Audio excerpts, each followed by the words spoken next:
Hi everyone, and welcome to a very special mini-series on the inner game of change. I am your host Ali Juma, and I'm thrilled to take you on this journey as we explore something both timeless and practical: mental models for managing change. Let's start with a quick definition.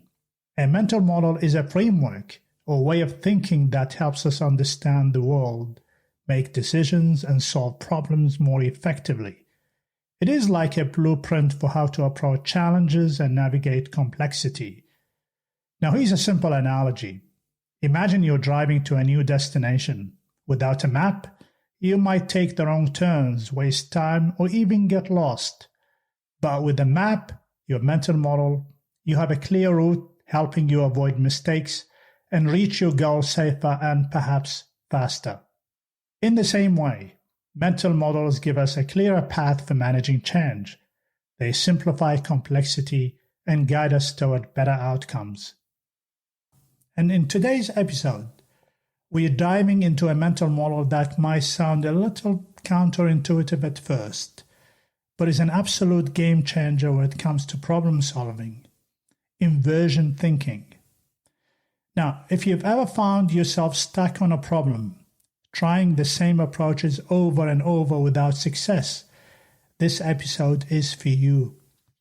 Inversion thinking asks you to flip the script, to approach problems from the opposite direction and think about what not to do instead of what to do.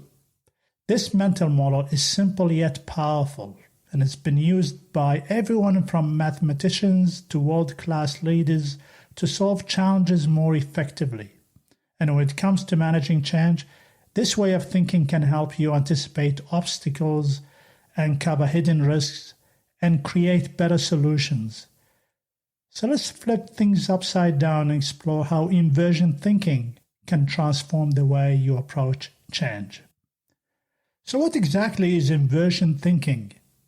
At its core, inversion thinking is about tackling problems by asking the opposite question. Instead of asking, how can we succeed, you can ask, how could we fail?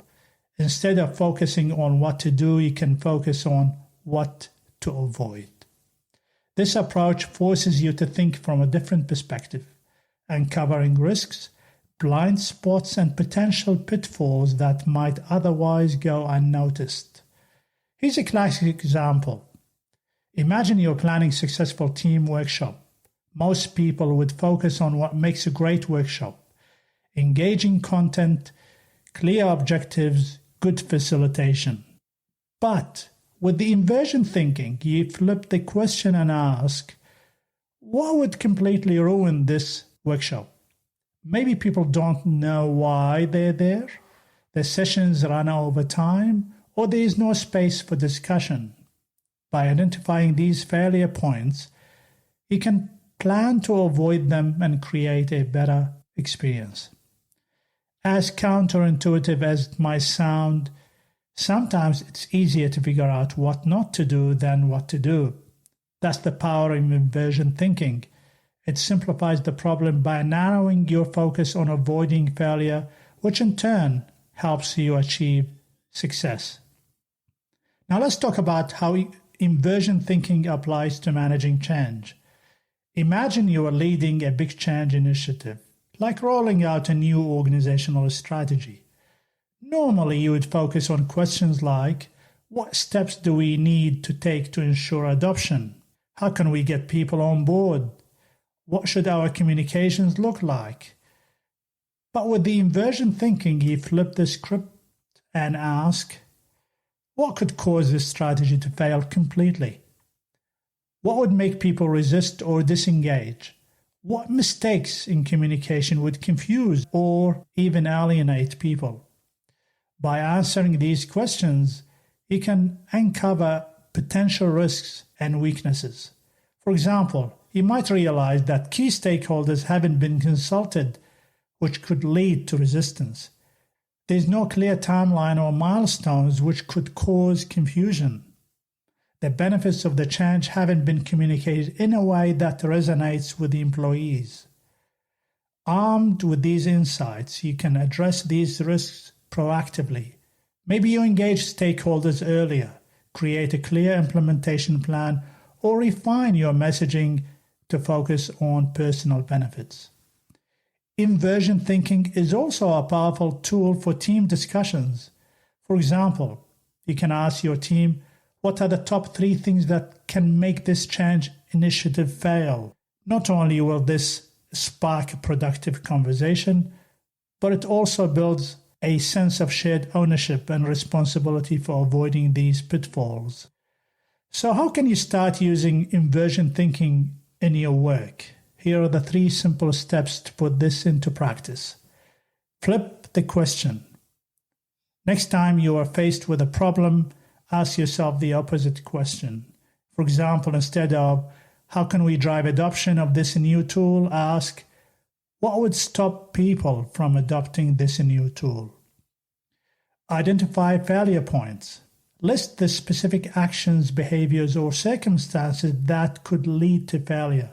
Be as detailed as possible. Plan to avoid them. Use your list of failure points as a guide to proactively address risks and design better solutions.